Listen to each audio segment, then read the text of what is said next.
So a couple of weeks ago, 18 of us went away to Jamestown, and you think, wow, that's not far.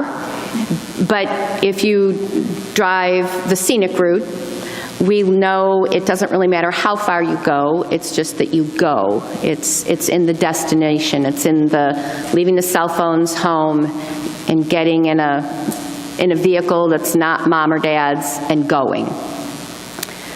When we arrived in Jamestown, we did not know this, but we know now that of all the counties in all the states across the United States, Chautauqua County is the 12th poorest one.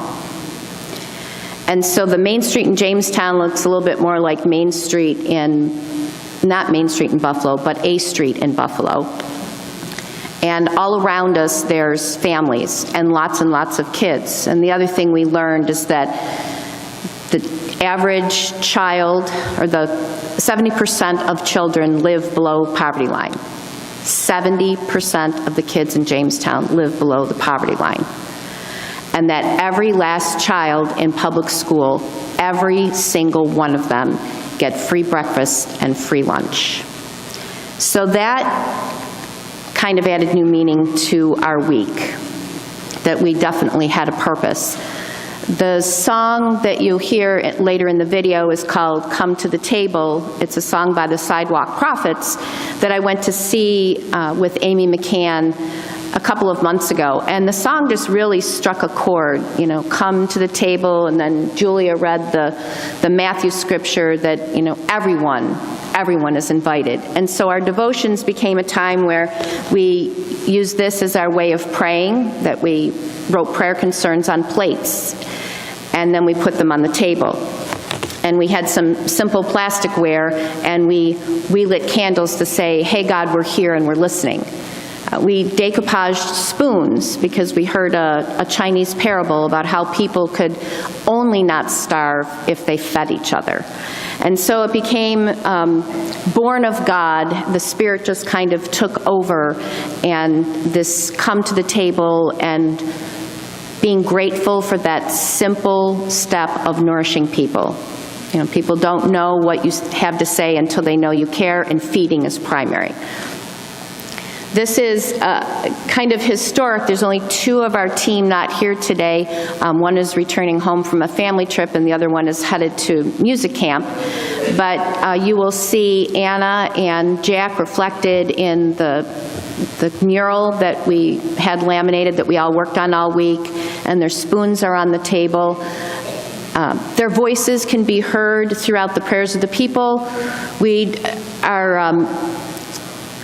Our devotions were bookended by the scripture from Matthew about the poor, the sick, the hungry, the imprisoned. And we put up on the first night all those categories of people that we thought it meant.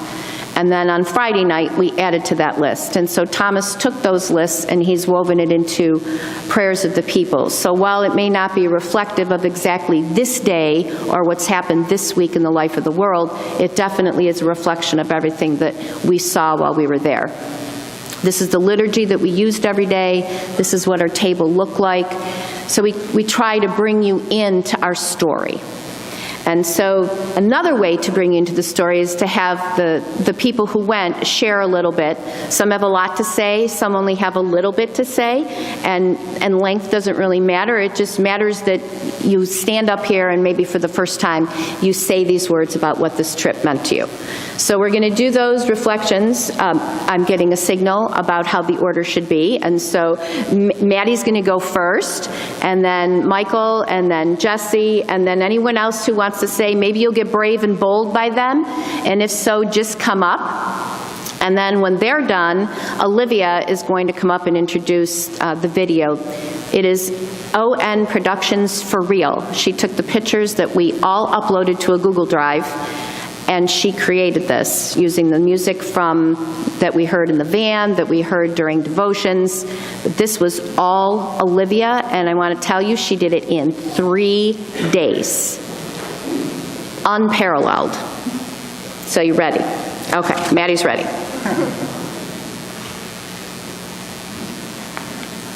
Hi, I'm Maddie. This was my second year going on work camp, and as you know, we went to Jamestown. So the first day, Jamestown has a very high population of U.S. veterans, and in the 3 major cemeteries, there's around 4,500 to 4,600 unmarked U.S. veteran graves. So on the first day, we went to one cemetery, and in that one alone, there were around 3,600 unmarked U.S. veteran graves. So that day, in the span of around 2 hours, maybe a little bit less, we marked 200 of those U.S. veteran graves with a little metal spike that said U.S. veteran on, and then they're using that as a more permanent symbol, or besides sticking a wooden flag in the ground for them. So that was really astonishing to me, that 4,500 U.S. veterans that fought for our country were unmarked. That just seems so outrageous to me. And then the second day, you probably heard during children's time, we went to St. Susan Center, which was their local soup kitchen, and we packed around 400 lunches for children in the Jamestown area. And I'm comparing that to last year when we went to Rochester.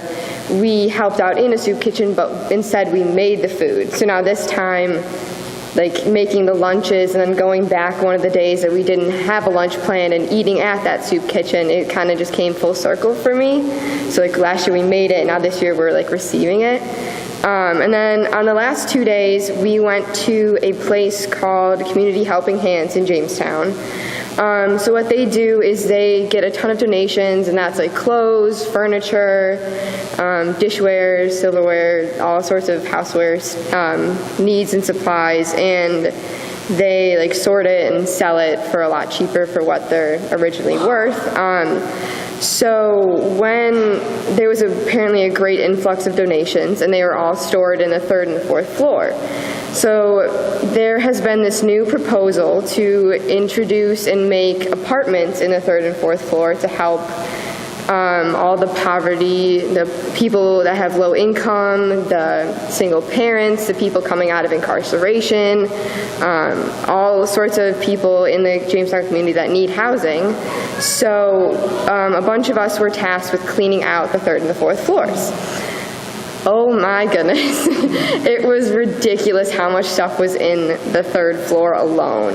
And the first day we made a humongous dent in it, and it might have not looked like a lot, but we definitely cleared out a good 50% of it on the first day.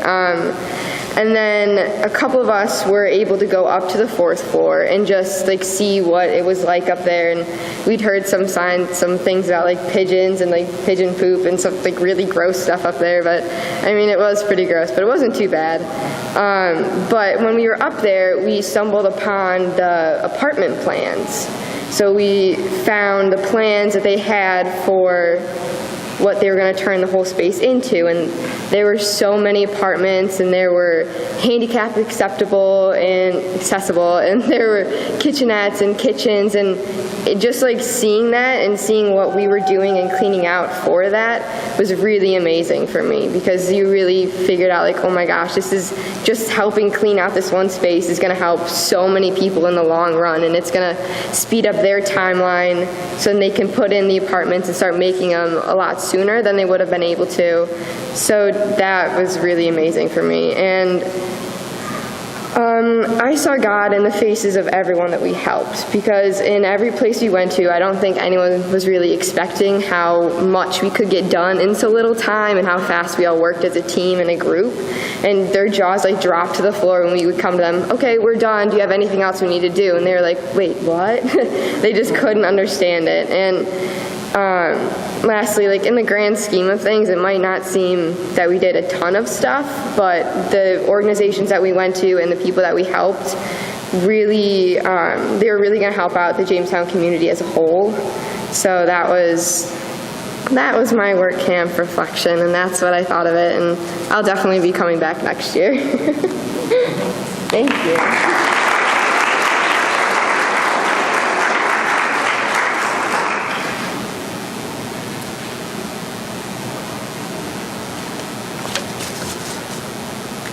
Hi, my name is Michael Fasciano. This is my second year going to work camp. One of the moments that really stuck out to me this year was cleaning out a space that had the potential to change so many lives for parents, families, the handicapped people, and those waiting to make a change coming out of incarceration or drug problems. I know what we did truly meant a lot, as we were thanked countless times before we left, and that made the full week of not having my phone worth it.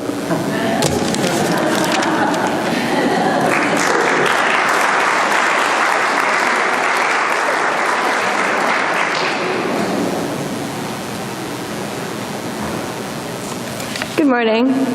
I'm Jessie Breath, and this was my first year at work camp. 2 weeks ago, I left for a long-anticipated trip. I've spent the entirety of my life at this church watching a team of high schoolers leave and come back for work camp every year, and I watch the video and listen to reflections, and every single year I wish, why am I not old enough to go? Because there was never a doubt in my mind if I should go or not. Serving others, time with friends, a week away from home. It sounds fantastic. And I was not disappointed at all. Believe me, it is everything it's cracked up to be, and this trip really opened my eyes to the true value of food. Every year, tons of food is thrown out in the United States. At work camp, we volunteered at St. Susan's Food Kitchen, which Maddie and Mike already talked about a little bit. But we bagged around 400 lunches for children, while Julia was in the kitchen cranking out peanut butter and jelly sandwiches at the speed of light. That experience was good and upsetting simultaneously. It's great to know that the food kitchen exists and that so many of these people know that they can come for food, but it's sad how many children are in need of food. Later in the week, we returned to the same building, but we were in a different area. We took a lunch break and were invited to eat at St. Susan's. The food was good and there was plenty of it. It's a good thing they had so much because there were so many people I couldn't believe it. That was when it really hit me how our efforts a few days back could make such a big impact.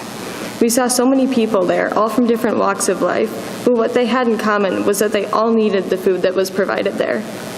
It was great to see how our work and the work of the volunteers could help so many people in need. So to finish up, I'll share 10 life lessons learned at work camp. 1, acts of kindness, no matter how small, are always appreciated. 2, when you make hard work fun, it goes a lot faster. 3, air mattresses are extremely irritating. 4, getting a lot of work done in a short period of time is a great feeling. 5, discussions during meals bring people together. And 6, likewise, good music can bring anyone together. 7, drills aren't as terrifying as I originally thought. 8, the best car rides happen with the windows down, bass blaring, and great people. 9, surprisingly, some people don't appreciate when you pick up a snake and show it to them. 10, and finally, a seemingly small amount of service can extend further than you could ever imagine. Thank you.